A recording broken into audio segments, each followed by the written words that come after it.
Okay, so I was recently reading this really amazing, thought-provoking little book called Hiding in Unnatural Happiness by a very experienced traveling monk called Devamritaswamy. And it came to the part of the book where the author was talking about reality. What is reality, and is what you are experiencing reality? So he was quoting a conversation between Neo and Morpheus, the deprogrammer from the movie The Matrix, where Morpheus says, "Have you ever had a dream, Neo, that you were sure was so real? What if you were unable to wake up from that dream? How would you know the difference between the dream world and the real world? The Matrix is a world that has been pulled over your eyes to blind you from the truth." And Neo replies, "What truth?" Morpheus says, "That you are a slave. Like everyone else, you were born into bondage, born into a prison that you cannot smell or taste or touch, a prison for your mind." So I want to ask you, is what you're experiencing, is your life real? Is it reality? Or are you just experiencing a dream? And we're going to discuss that right now. So dreams can last for a period of several hours, or they can last for a few minutes. But when you're actually in the dream, you consider the dream to be just as much a reality as you would consider the world around you when you're actually awake. When you're having a really vivid dream, everything that you experience in the dream, like the people that you encounter or the environment that you're in, all has an influence on you. The emotions that you experience while you're inside the dream are the same emotions that you actually experience when you're awake. So dreams are not false, they are real, they are a reality, but they're temporary. Yoga's prime text, the Bhagavad Gita, explains the analysis of great sages. Those who are seers of the truth have concluded that of the non-existent there is no endurance, and of the existent there is no cessation.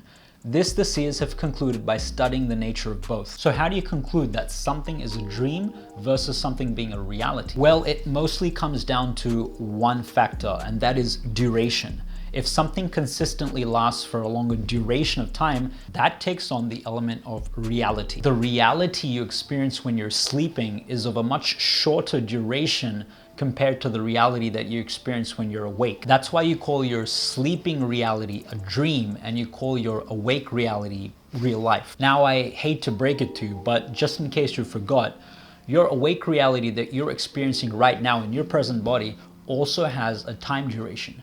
Just like your dream reality stops when you wake up and your sleep breaks, your awake reality stops when your present body dies. Now, another thing you'll notice is that when you're inside a dream, you have a different body than you have when you're awake. You know, you might have a body that can fly around everywhere, or you might be poor or rich or extremely handsome or pretty. In other words, when you're having a dream, you often take on a body which doesn't comply to the body that you have when you're awake.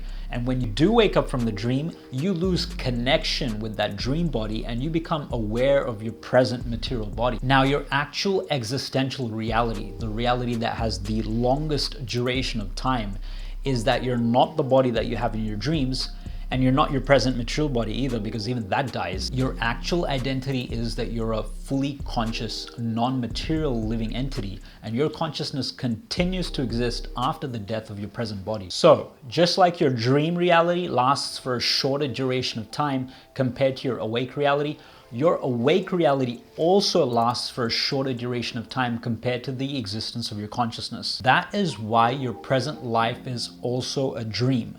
What you're experiencing right now in your present material body is real, it is a reality, but it's a dream in the sense that it's all just temporary. And the thing that makes this awake dream so real is because of the presence of this really subtle element called the false ego, which makes your consciousness misidentify itself to be the material body, which in fact it's not. And you can't dismiss dreams as being totally inconsequential, because many times what people experience in dreams actually has an effect on them when they're awake.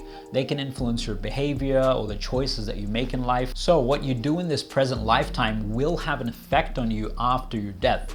So use this present and temporary lifetime for what it's actually designed for, which is a spiritual reawakening, a self-realization of understanding your actual identity and learning to live in that way. So thank you for watching. Please like, subscribe, and go ahead and post your comments and questions down below. We would love to hear from you. I will see you next time.